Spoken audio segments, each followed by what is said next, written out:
All right, getting ready to start. We got about, let me see, a minute left until Sunday Night Live officially starts. This is exciting. It's my first ever episode using my iPad, which I bought specific for this purpose. And then I have spent the last, hi Roseanne, yay, from Barbados. I love it. Thanks for jumping on.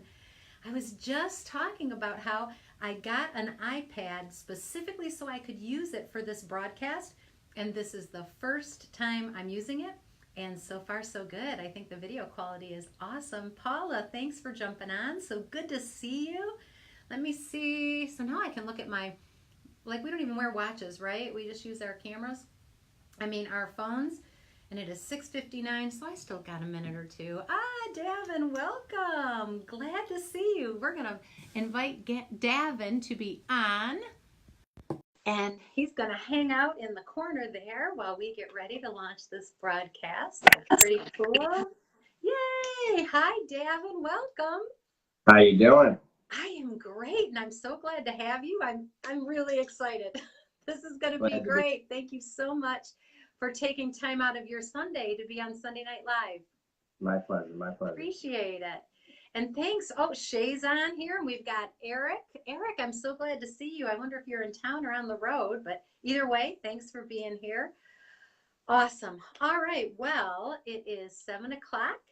I am Shannon LaBruyere. Welcome to Sunday Night Live. I am live and loving it here in Michigan. It has been a glorious weekend. I hope you have had just as good of a weekend. Eric, let's see. Don't say anything smart. I need to get out of the car and in front of a notepad. You know, the beauty of this, Eric, is this can run on replay. I have a YouTube channel. In fact, I'm so glad you asked, Eric. For those of you who don't know, I do have a YouTube channel that has archived all of my Sunday Night Live episodes, so you never have to miss any of the brilliance or any of the buffoonery, because there's a little of both, I'll be honest. But my YouTube channel has a goofy name, the one that YouTube assigns to it with the asterisks and the YXZ, blah, blah, blah, because I need 100 subscribers to name it something legible and lucid. So if you guys haven't subscribed, I would be so honored if you would go to YouTube, search for Shannon LaBruyere. My channel's going to pop up. You'll recognize my smiling face.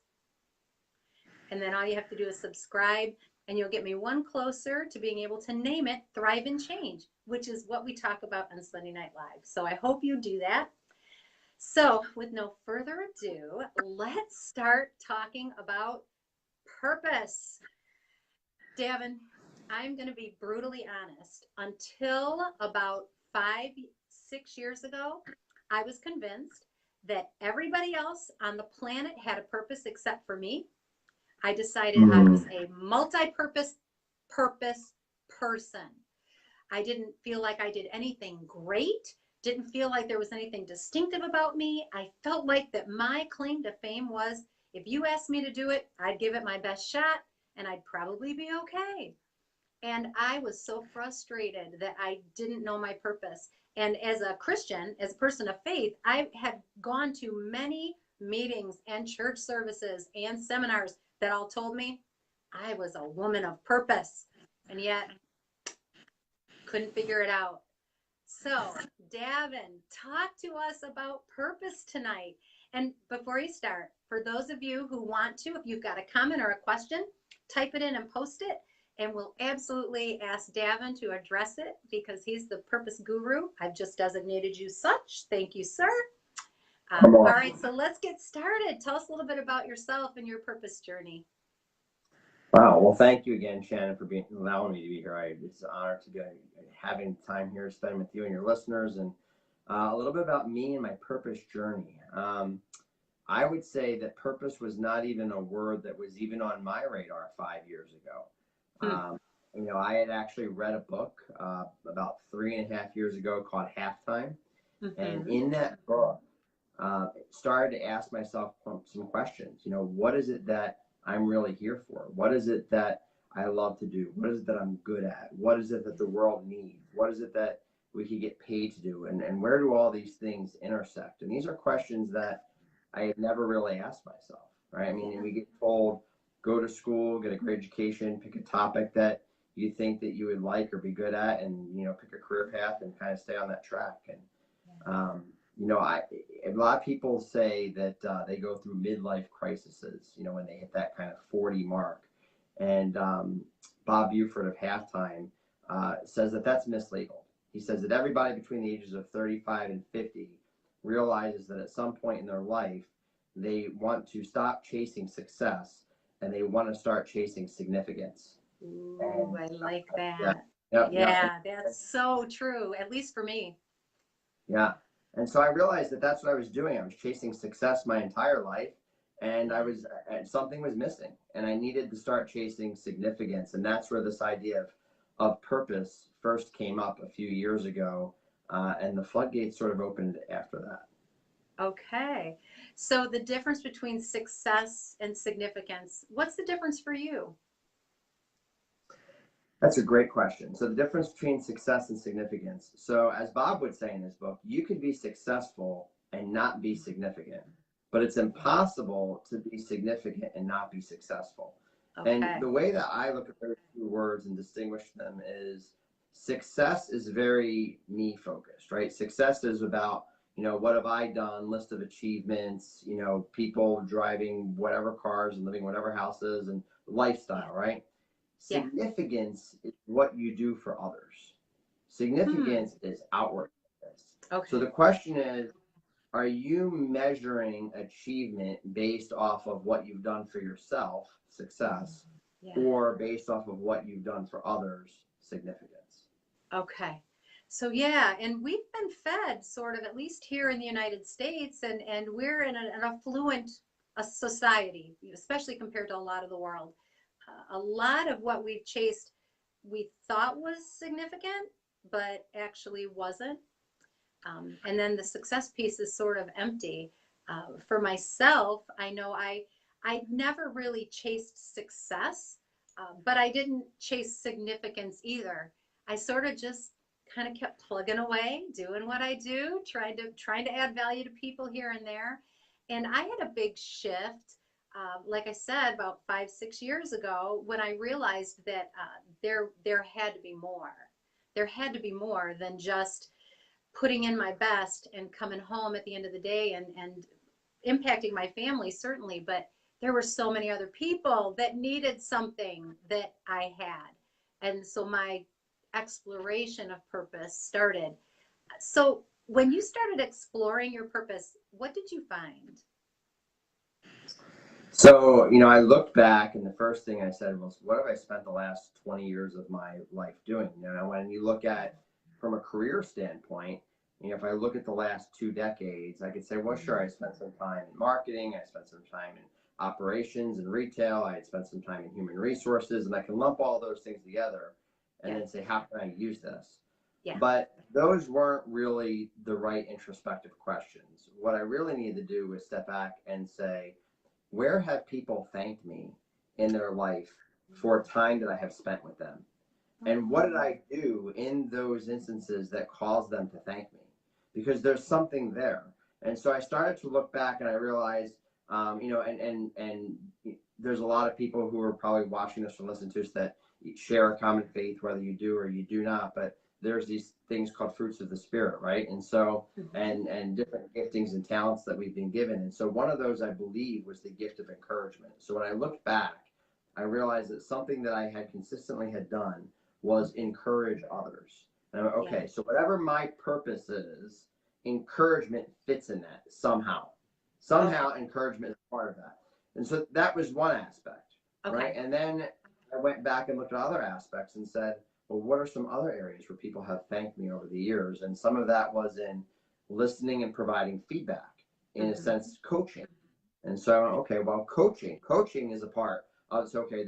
There's encouragement, there's coaching, there's hmm, so it was this looking back and really saying, where have I added value to yeah, others over the course of my life? And what yeah. do I need to take from that and say, how am I supposed to be spending the rest of my life? Yeah. Okay. So basically, what you're describing is trying to find those areas where you were significant to someone else.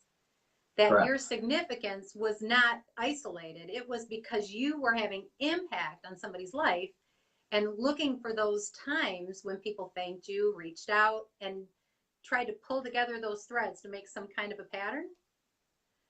That's exactly right. That's exactly okay, right. yeah. So for those of you who just jumped on, we are talking to Davin Salvagno, and he is, oh, we didn't say this part, you are the founder, and are you president, king, CEO, grand potentate of Purpose Point? You know, I've struggled with titles. I'm not a big title title person. Founder is sufficient, even though there are several people involved. If I had to give it a title, it would be Chief Purpose Officer. Okay, so Davin Salvagno, So we'll the go Chief with that. Purpose Officer for Purpose Point, and we'll learn a little bit about Purpose Point and what it does at the end of our interview here. But for now, you're telling us how you discover the difference between success and significance, and where we can look for the clues so that we can find that same answer for ourselves. So we look for the ways we've impacted others, because that's where significance lies.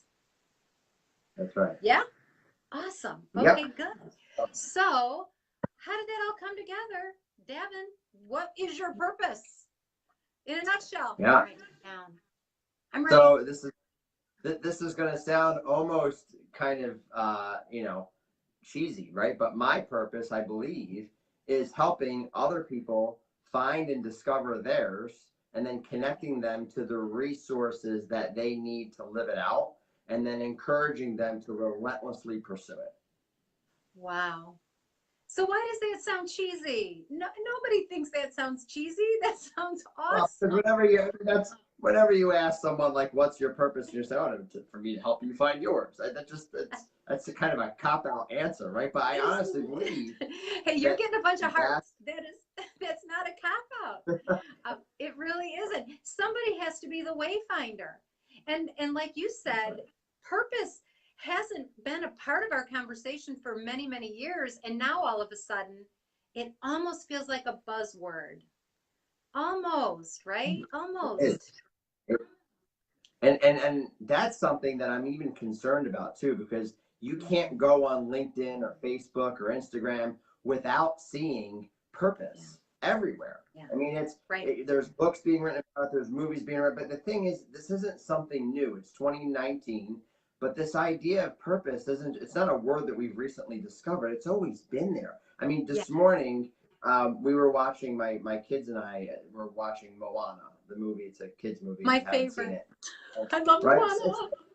We've seen it several times, right? But why is it that when she starts, singing that song, How Far I'll Go, and she starts staring out the line, but every single person all of a sudden resonates with that. All of a sudden, there's something deep within them that's saying, there's something beyond what I'm currently doing that I am called to do. Yeah. Every single person, if there is a heartbeat or breath in your lungs, when you hear a song like that, whether it's a kid's song or it could be, I mean, there's so many different songs over the age about writing your story. And this is an idea that's been with us for decades. Yeah. But I think up until the last 4 or 5 years, there really hasn't been a way for people to express that. There's almost been this barrier. It's almost as if, people, if I'm going to have a story of significance,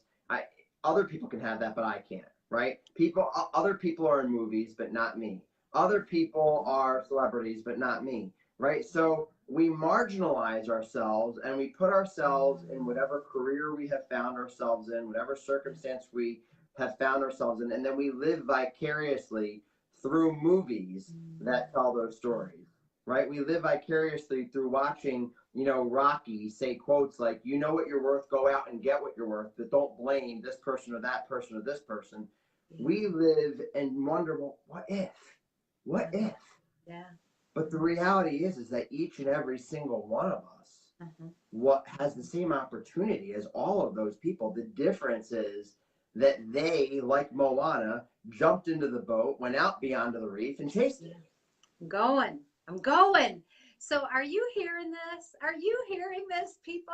It is not for others to live your life. It isn't for others to have big impact, to be significant to the people that are in their circle of influence. It's for you. It's for me. It's for Davin. I love that. I love that idea, not just because it's romantic and it makes me dream, but because it's true.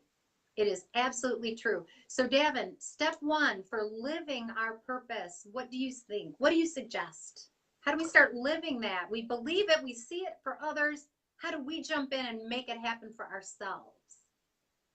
That's a great question. So how do you start living in your purpose? And I would say Yeah. there's a big misnomer here. And this is something that I've recently actually come across even the last month. Mm-hmm. And living in your purpose is not necessarily doing what you love. Everybody says, do what you love, you'll never work a day in your life, right? That Mm-hmm. is not starting point of purpose. Nice. It's Okay. byproduct. Hear me out. The Okay. starting point of living in your purpose is first figuring out what is it that you are good at. What Okay. is it when you look over your life? Are you naturally good at? What talents, giftings, and abilities have you been given that set you apart from other people? Not to say that you're better than anybody else or to put yourself on a plateau, but what necessarily do you do that other people maybe look at you and recognize, hey, that's a specific skill set that you have that I Yeah. don't, right? So what is it Yeah. that you're good at? The second thing is then, what is it that the world needs that you're good at? And Okay. then can you get paid to do that? So those are the three questions. Okay. What is it that you're good at? What is it that the world needs that you have to offer? And then Mm-hmm. is that something you can get paid to do? Now, if Right. you align those three things Mm-hmm. and you do them well, you will, as a byproduct, find that you fall in love with doing that thing. Okay. But what you love to do ends up being a byproduct of adding value to the lives of others by offering Mm-hmm. what you have to offer. A great Mm-hmm. example of Got it. that, I love to play hockey. I really, really do. I'm Yeah. decent at playing hockey, but I am not an NHL hockey player. If Got purpose it. was as simple as go and do what you love to do, I'd Yeah. grab my bag and go play in the NHL, but I wouldn't last a day. So Right. that's I not my purpose. It might be what I love, but it's not my right. purpose. Right. So you have to start with what are you naturally good at? What does the world need? What can you get paid to do? And then if Okay. you could see yourself doing that long term and that you would love doing that, the love is the byproduct of those Love things. is the byproduct. Yeah. You know what? As a parent of adult children, I love that you put those three steps out there like that because my biggest fear as a parent is to hear my kids say, I'm going to go do what I love and know that they don't have the tools or the skills to actually make a living. So I have a feeling there are a lot of people out there right now who are doing what they love, but they can't do it for very long because they can't get paid to do it and they're not good enough at doing it. So purpose Right. is linked to that ability to enjoy, have a talent for it, to be adding value to others. The world needs it. And then ultimately, can you get paid to do it? That's right. It's That's it's crazy what some people can get paid to do. I mean, it really is. I mean, there are people out there who all they do is paint. That to me is, I mean, paint like artwork. That to right. me is an amazing concept, but they have found something that they are really good at, that the world wants, and that people are willing to pay for.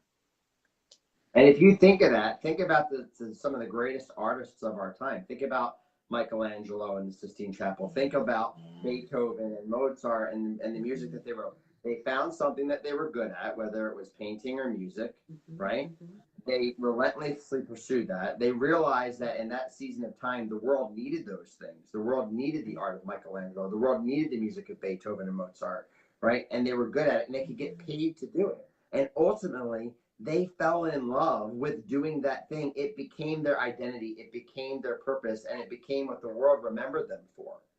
It Yeah. wasn't necessarily the starting point. So that's huge. In Yeah. fact, I had a friend of mine who asked me that same question. He actually might be listening to this right now. And I challenged him. I said, here's what I recommend that you do. I would spend one day and write down a list of all of the things that you're good at. Don't worry about the other questions. Write down a Okay. list of all the things that you're good at. Then the next day, write down a list of all the things that you think that you have the offer that the world needs from you. What is it that you bring to the table that you could make the world a better place? Write all those things down. Yeah. Day 3, write down all the things you've ever gotten paid to do in your life, whatever they are. Mm-hmm. Now, align those 3 papers side by side and see, is there anything that shows up on all 3 pages that Yeah. you're good at, that the world needs, and that you've gotten paid to do? And then if there is, ask yourself, if I did that for the rest of my life, would I love doing that? And if the answer is yes, you found your purpose. Gotcha. I also think too, as we're looking at aligning those things, there's a lot to be said for trying things out. You know, maybe I've never tried that. I think it's interesting that part of your purpose is being an encourager. And that is not something that jumps to my mind as a skill that people pay for. But it is depending on how you apply it. So describe, how do you apply your skill, your purpose of being an encourager and actually make a living? Yeah.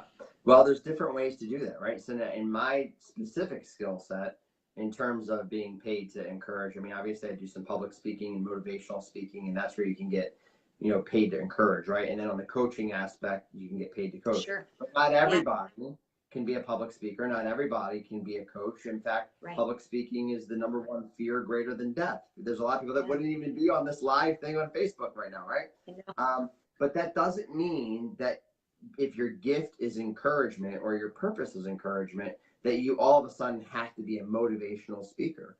You could be an encourager in many, many ways. Parents Yeah. are called to be an encourager every single day, Yeah. right?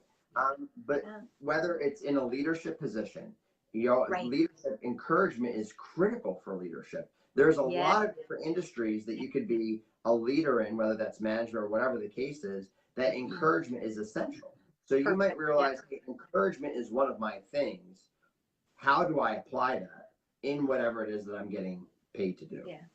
Yeah. So letting ourselves get a little creative about how can I use those gifts and where do they add the most value? I'm an encourager, so I be a great team member. Or maybe I'm a good speaker, but I don't want to go out and travel and get paid, to speak. So maybe I use that when I train people to do certain skills, right? So there's many ways we can apply those gifts and talents and align them with getting paid and also adding value to people. Let me take a second. I'm going to check some comments here. So Carol says she loves the title of Chief Purpose Officer. So well done. I think that's a good one too. You're the We'll keep that. CEO. Nice. Let me see.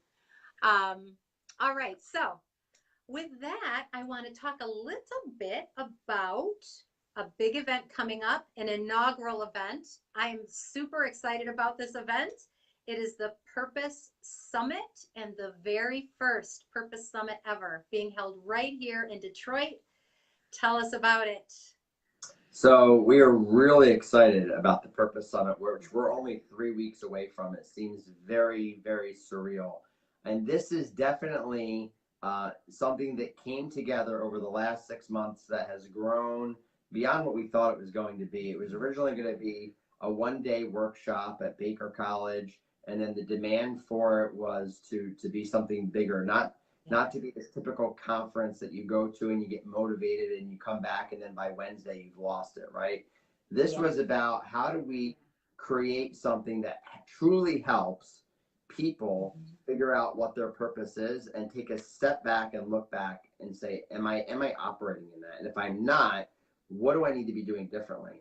But then we took it a step further. We said, you know what, one day is not enough, because the bigger issue around purpose is companies themselves. You see, as every company starts, they start with a purpose. They say, hey, we're going to go into business because there's this need, and we're going to fill that need. We're going to fill this gap. We're going to go in that space. And they invite people to come along that journey with them and say, hey, we're going to do this really cool thing. Come work with us. And then they put processes in place to support those people. And then as Mm-hmm. they get bigger and older, they start turning a profit. Well, as they get even more bigger and more older, they start to tend to focus more on profitability and process and less on people and even less on purpose. They ultimately lose sight of why they started in the first place. Mm-hmm. So we thought, well, not only do people need a timeout, but a lot of companies need a timeout as well. So this is a 2-day timeout. It's a timeout for day one for you to really reflect and say, where am I at in my personal journey? Am I operating in my purpose? Am I doing what I was created for? Yeah. And then the second day is a company for organizations, and we're bringing speakers in from all over the country who are nationally renowned on these topics, are going to take them back and say, are your mission, vision, and values, why you exist, something that you embody, or are they just words on a wall in your break room or an employee handbook? Are you living these things out? And if not, what do you need to do to get back to them? Right. So it's 2 days, one on personal purpose, one on organizational purpose, and it's down at the Durfee Innovation Society in Detroit. Now, what's really unique about this is that we could have done this in a typical Marriott or hotel, and it would have been like any other conference that most people go to. We are doing this in a repurposed 100-year-old school that's 157,000 square feet that is still being remodeled. So this is going to have a very unique feel to it because we are literally taking an abandoned building and bringing everything into it to create this summit. And what's really exciting about that is that this is going to be the first of 5. So it's all starting here in Detroit and then 4 cities in 2020. And we're tentatively looking at Dallas, LA, back here again in Detroit next year, and then probably Boston. Fantastic. So those speakers that you're bringing in, this isn't just a bunch of talking heads, right? Standing on a stage. There's breakout sessions that people get to choose a track. If I understand how it's set up, they get to pick a track. I'd like to go hear this, like to learn that, whatever is appropriate to what their needs are, either personally on day one or in their organization, be it a company or a church or a nonprofit. Is that how it works? Yep, that's exactly right. So both days have a similar setup. You're going to have a speaker at 9, a speaker at 10, and then from 11 to 1 o'clock, there's breakout sessions, and there's 20 different breakout sessions to choose from. So everybody will have an agenda. They can say, hey, that sounds good. I'm going to go to that. Hey, and it just depends on, are you there from a leadership perspective for your team, or are you there for yourself, depending on where you want to go. And then there'll be for more keynote speakers towards the back half of the day at 1 o'clock and 2 o'clock. So both days are identical, just different speakers and different breakout sessions on each day. Got it. And good food. Lunch is included, right? You're feeding us, yes? It's sponsoring lunch, which is really great. And then we have a local coffee. Fogo de Chao, they're a Brazilian steakhouse. So there's going to be some really good steak. There's also will be some non-meat options for those who don't eat steak. And then there'll be lots of sides. And, but it was really nice. They're sponsoring the food, which is great. And then we have a local coffee roaster that's coming in. And, there's a lot of different companies that have gotten around this locally. It would take me a while to list them all here on the podcast. Oh, it's awesome. If people go to purposesummit.us, they'll see them all there. So it's purposesummit.us. Yep, purposesummit.us. And you'll see the whole list. And whole list, now, so I'm very excited because you've given me some offer codes to share with the people who are on Sunday Night Live. And I would love to share some of these discount offer codes with any of you who are interested in joining me. I will be there both days at the Purpose Summit. If you want to join us, absolutely. Send me a message. I'll send you all the details. I'll get you a good discount code because you people are people who are passionate about your purpose, learning, growing, helping the people around you to learn and grow. I know that because you're connected with me, and that's what we do here. We are all about thriving in change. So growing, changing, all that good stuff. I'm so excited for the Purpose Summit, and I'm really honored that you joined us tonight with some of those really, really great tips, Davin, for finding our purpose and connecting with it and turning it into something that actually has bigger impact than what we could have ever imagined when we started. That's Awesome. right. Martin Luther King said that life's most pressing question is, what are you doing for others? And so Hmm. I would just offer each and every single day we should be asking that question. What is it that you are giving of yourself that we are doing for others?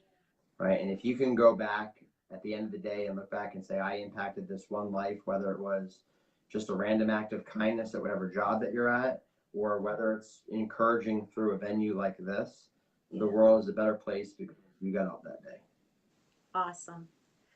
Davin, thank you so much, Chief Purpose Officer of purposepoint.org. And thank you all for joining us. If you've got questions and comments, type them on in. We'll be stalking Facebook all evening while we're drinking coffee, and you'll be playing Mr. Mom because you got a sick mom at your house. So he's going to go fill in and take care of his kids. And I'm just honored that you guys joined us. Have a wonderful week coming up. Um, Work with purpose this week. Strive for significance. You won't be sorry. Thanks, Davin. Thank you Yep. all. Have a good night. Mwah!